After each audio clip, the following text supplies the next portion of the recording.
harga itu tidak masuk akal. Ya. Kalian boleh jual jutaan, memang kualitasnya oke, atau jenis baru silahkan. Tapi tetap mekanisme pasar kan jalan. Ketika sudah ada banyak yang punya, terus lama-lama Ya. harga turun. Tapi kalau tiba-tiba turunnya sampai drop banget dan sebagainya, berarti ada yang salah ini.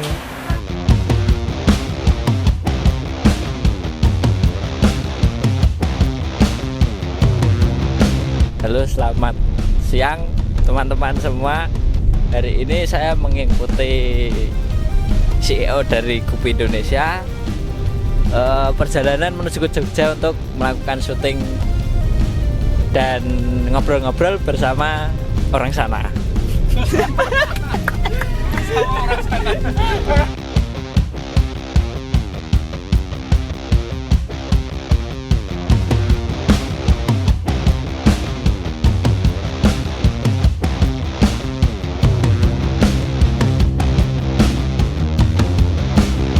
Saya sedang ingin menemui seseorang yang kabarnya adalah CEO dari Swasti Farm.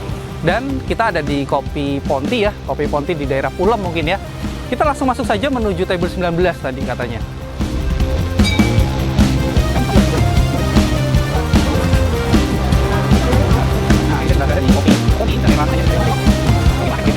Dan saya sedang mencari Mas Danangnya ini, katanya ada duduk di table 19. Itu dia. Ceng. Selamat siang Mas Danang. Sudah lama? Enggak ya? Untuk pencinta Gapi, semua tentang Gapi ada di sini. Dapatkan tips dan trik yang dikemas dalam hiburan di TikTok Gapi_Indonesia. Follow Instagram Gapi Indonesia 111 untuk mendapatkan update dan info, serta Instagram gapiindonesia.catalog untuk melihat koleksi Gapi premium kami. Bagi para pemburu Gapi berkualitas, ikuti lelang di grup Telegram kami, serta hubungi WhatsApp agar selalu terhubung dengan kami. Ya, akhirnya saya berhasil menemui seseorang yang ternyata itu kurang suka kalau dipanggil sebagai CEO. Jadi ternyata Mas Danang ini lebih suka kalau disebut sebagai founder dari Swasti Farm. Salam dulu Mas. Salam. Oke, sebelumnya mungkin minal aidin. Mohon maaf lahir batin kalau saya mungkin mewakili juga tim Gapi Indonesia jika punya salah terhadap Swasti Farm. Sama-sama Mas Rey ya. Dan ini aku rasa juga banyak orang yang penasaran ya, ini kita ketemu tujuannya apa sih? Dan saya memang tidak ngebongkar konten kita ini mau bicarain soal apa.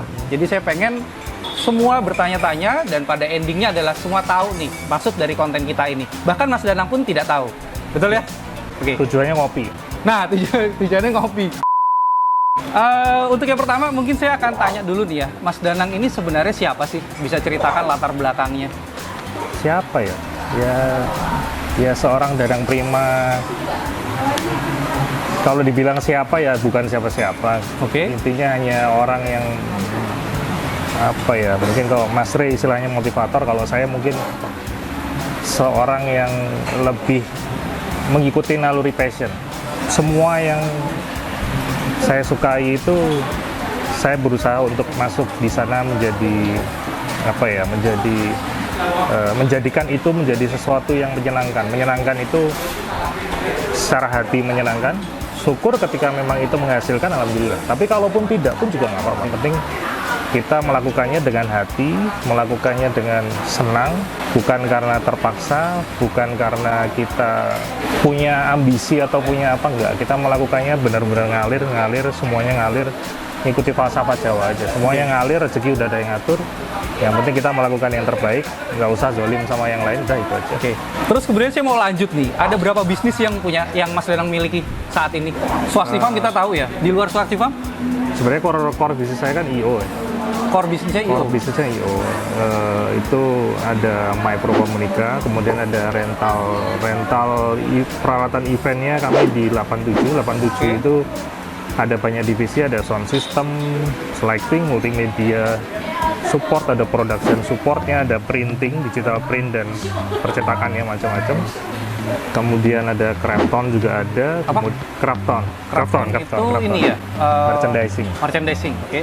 Krafton, kemudian ada City Industries-nya untuk order yang by pesanan ya. Ya. Kemudian kalau brandnya Krafton, kemudian ada Traffic itu untuk PR dan sosial media handling, sama marketing strateginya.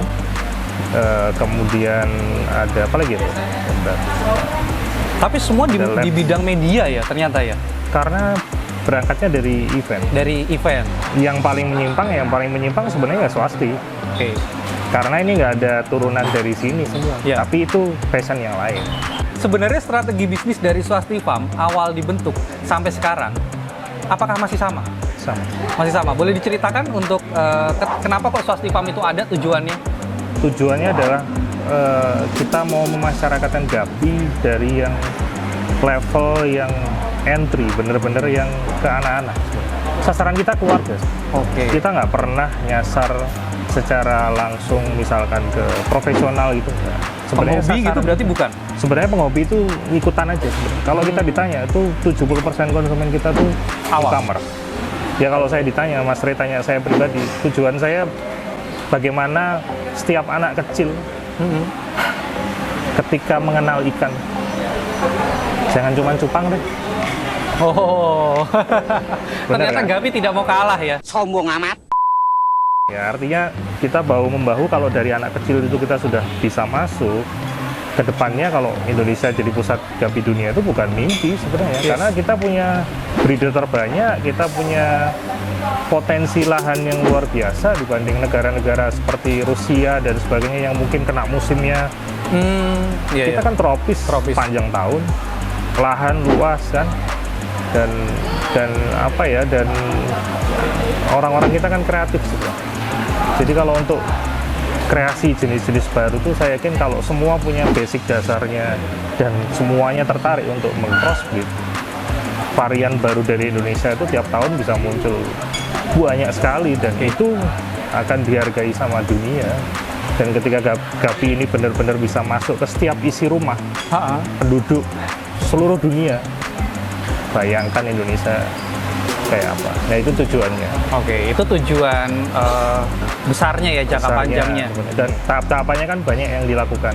Ya swasti ini salah satunya adalah tujuan kita nggak berubah kok, kita pengen grabbing keluarga. Kita tuh pengen Gapi itu pertama dinikmati sebagai makhluk hidup yang menambah keharmonisan keluarga. Begitu nanti sudah tertarik dan sebagainya, kalau pengen terus nge-breed, barulah naik. Belajar sesuatu hal yang baru. Oke, nge-breed satu pasang. Ini berhasil, ini belum berhasil, coba lagi. Sudah berhasil, coba jenis yang lain. Nah, itu tahapan seorang breeder Gapi itu mulai dari awal dia kenal sampai ibaratnya awal terus jadi masuk playgroup ya. Playgroup TK, SD, SMP sampai kuliah S2, S3 dan sebagainya kan tahapannya gitu.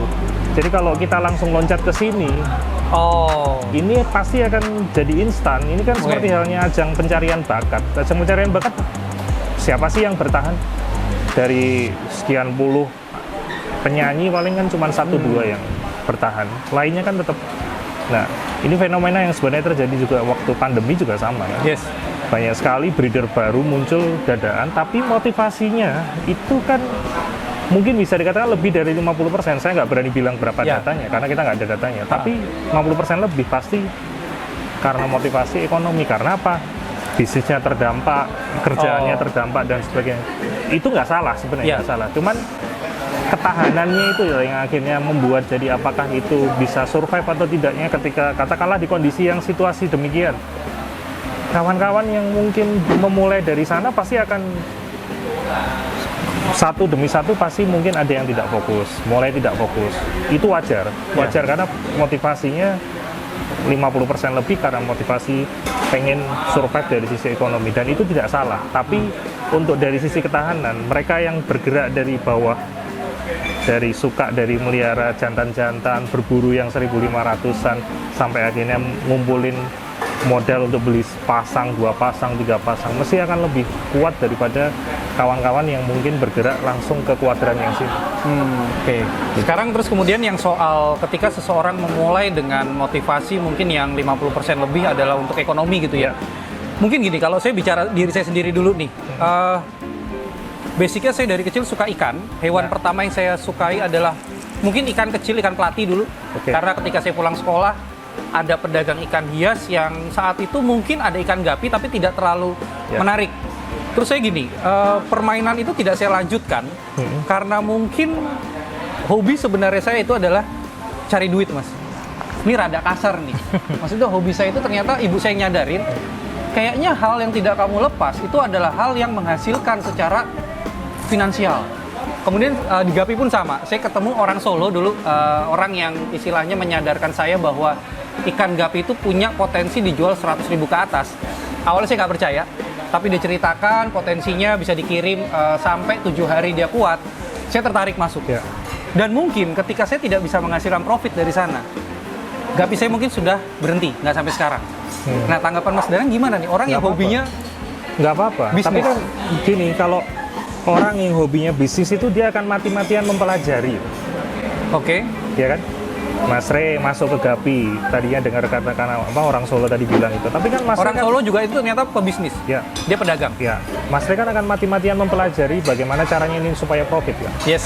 Beda kalau sama kawan-kawan yang karena mereka tiba-tiba terdampak, terus akhirnya tidak berpikir panjang melihat Gapi jadi peluang, langsung switch-nya itu, Mas.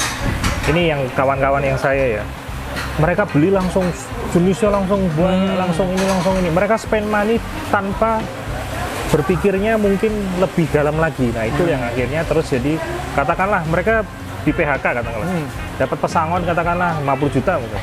Mereka invest serak macam-macam dan sebagainya, bukan macam-macam dihabiskan misalnya. Kalau kita, Mas Re, saya juga sama, Mas. Bedanya saya masuk dari hobi dulu, saya juga pebisnis. Tapi kan masuknya dari passion dulu. Ya. Saya pakai analisis, Mas Re pakai analisis sama.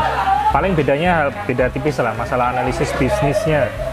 Tapi kan semuanya pakai analisis. Mas Re masuk ke Gapi sudah hitung-hitungan kan, oke begini, dan analisisnya pasti jalan. Tapi kalau kawan-kawan yang lain, yang mohon maaf yang banyak ini, rata-rata mereka terlalu kemurungsung kalau orang Jawa bilang. Dan impact-nya benar-benar demikian kan. Kawan-kawan yang mulai dari pandemi, sekarang sudah banyak yang pensiun. Paling tersisa 15%. Kita jagain banget Betul. terutama kawan-kawan di forum kita jagain jangan sampai harga itu tidak masuk akal. Ya. Kalian boleh jual jutaan, memang kualitasnya oke, atau jenis baru silahkan. Tapi tetap mekanisme pasar kan jalan.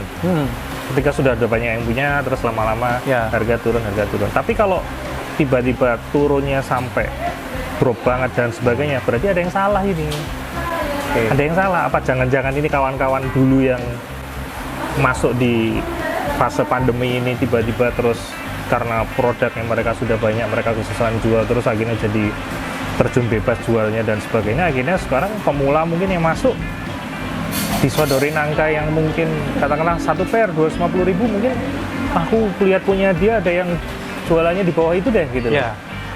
Mungkin akhirnya terus jadi comparison-nya adalah comparison pricing.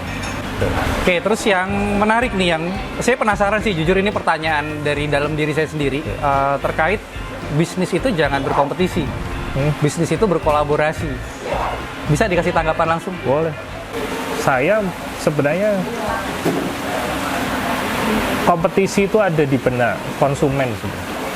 Jadi kalau di kita tuh sebenarnya nggak ada. Ibarat politik, ya politik di atas sana kelihatannya Perang gitu ya? Kelihatannya perang, tapi sebenarnya mereka yang ngopi-ngopi sama. Di bawah aja berantem. Aku setuju. Di bawah aja berantem. Tapi sebenarnya di atas kan mereka juga, ya di media ngomong apa, sebenarnya di baliknya seperti apa. Jadi sebenarnya nggak ada yang namanya murni kompetisi, seharusnya tidak ada. Nggak ada sebenarnya. Orang yang punya persepsi demikian, tapi sebenarnya nggak ada. Tak yakinkan saya sama kawan-kawan pas itu nggak ada masalah. Apapun sama sekali. Saya di dunia handphone sih sama. Saya punya toko handphone, saya dengan ownernya sebenarnya baik-baik saja. Tapi sampai karyawan saya itu mikirnya beneran kita kompetisinya tuh gimana ya? Kita dikira perang beneran. Jadi antar karyawan saya dengan karyawan si toko depan saya itu sering ribut. Tapi sebenarnya kalau aku ketemu di ATM, kita ngobrolnya asik banget padahal. Salaman, setor berapa, dia tanya begitu. Dan aku secara pribadi tidak ada masalah dengan si owner, tapi gini Mas, yang saya lihat dalam sisi kompetisi adalah ketika saya tidak berkompetisi terhadap toko handphone ya, kita bicara toko handphone, artinya saya sulit untuk berkembang, karena menurut saya karakter orang beda-beda ya. Ada orang yang dia termotivasi ketika ada sebuah pertandingan. ada orang yang termotivasi seperti Mas Danang adalah ketika bisa mengikuti passionnya, ketika bisa bermanfaat buat orang lain. Menurut saya beda-beda. Ya. Dan itu bisa dibilang gini, itu adalah taraf pertumbuhan seseorang.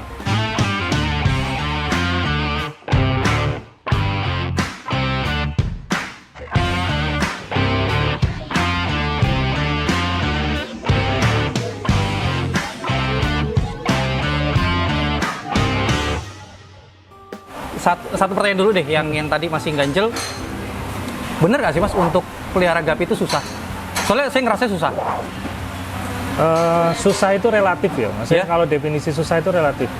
Tergantung sejauh mana kita pemahaman dan tujuan kita memelihara gapi. Kalau berdasarkan konsumennya swasti, Ya. ada yang melihara gapi itu sekedar mereka bisa beranak dan hidup sampai besar itu bagi mereka sudah luar biasa, senang Oke. banget mereka. Tapi ada kalanya yang bagi sebagian konsumen yang, Mas aku pengen ya ekornya tetap berkembang, buka lebar gitu loh. Kok ini kuncup-kuncup ya Mas? Nah itu akan menjadi susah bagi kawan-kawan yang tujuannya atau apa ya, batas limitnya mereka adalah ikannya nggak cuman hidup Tapi bagus. tapi bagus. Ya. Jadi agak lebih susah lagi ketika yang tujuannya adalah kawan-kawan yang pengen bertarung di kontes. Oh, gitu. oke.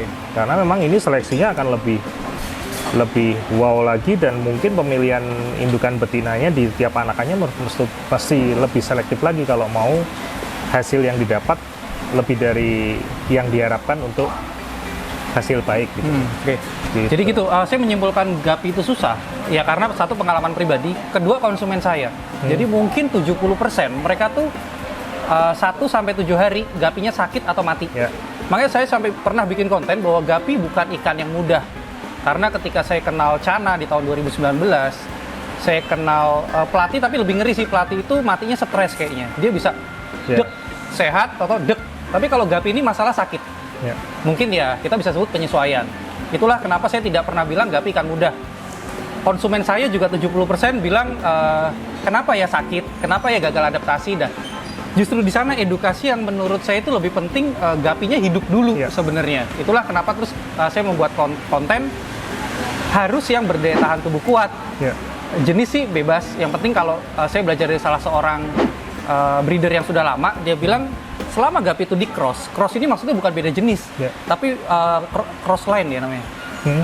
Itu pasti daya tahan tubuh lebih kuat daripada yang satu line dia kawinkan. Itu udah secara biologis atau ilmu kedokteran juga sudah membahas ya. Sama kayak manusia lah. Ya, sama seperti manusia. Nggak boleh Jadi inbreed. tujuan saya sih ke sana.